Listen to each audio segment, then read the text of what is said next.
Hi, I'm Len Witt with the Center for Sustainable Journalism, and I'm here with Robert Stevens. He is the founder of Geek Squad.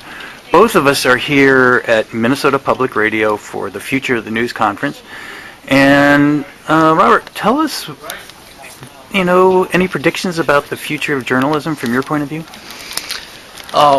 I think people always talk about the death of this or the death of that. Nothing ever actually dies. I mean, it just transforms or expands. But I think that when anybody can publish, good old-fashioned editing and journalism actually become more valuable than ever. So you think like YouTube would, disintermediate journalism. Actually, I think it increases its value. It raises the bar, though, for who succeeds in journalism or editing. But I'm optimistic for that. Tell me about the 4 screens that you mentioned, and especially about, I heard you say smartphones and tablets were going to be, the real competition as far as the delivery system. Mm-hmm. Did I get that right? Yeah, I mean, I don't know how much longer they'll be called phones, but that's really the central device, because most of us are moving and mobile on the go, so our mobile device will be the one we interact with most. But all 4 screens, the mobile device, the tablet, which will replace a laptop and desktop, the flat screen, which replaces the TV, and then if you have a car, the 4th screen will be that screen in your car. Will all be windows into a single information cloud. But the mobile will be the one that's most often used because walking to a car, standing in line, in traffic, these are all the things that we'll use most. So I tell people now, if I started a Geek Squad today, I wouldn't start a computer repair company. I'd really develop a mobile development company. And if I were to advise a company on what to build going forward, don't build a website, build a mobile app or interface first, and then build for the larger screens. Oh wow, that's really interesting. And tell us a little bit about the Android tablet. You mentioned that, and that news operations might actually give that away as a way of delivering their content. Well, in the short term, they're going to be about $300 to $500. Apple's will probably be $600. But basically, it's a 12-inch piece of thin glass, which you'll have a camera built in. You'll do everything you can do on a laptop. It'll just be lighter, faster, and over time less and less expensive, to the point where,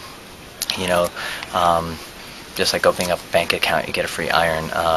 You subscribe to The Economist, and you'll get another tablet. Because I think you'll have these scattered around the house. You'll have one in your car. You'll have 2 on your desk. You'll have one in your bedroom, one in the kitchen, one on the coffee table. It'll become the remote control. The idea is that you'll just hop from screen to screen, accessing your stuff wherever you are. Okay, so let's just say I'm a startup, a small startup operation. What content would I really think about?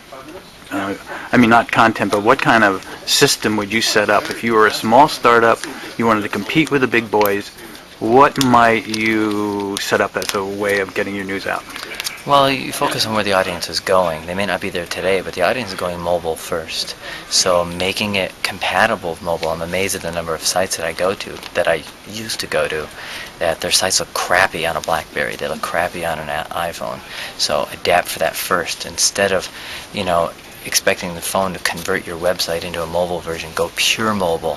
That's why Europe did much better and adopted text messaging much faster, because their landlines were so crappy. Well, our landlines were so good here that we didn't adopt mobile phones as quickly. And that's why even in India, they're just going straight to mobile.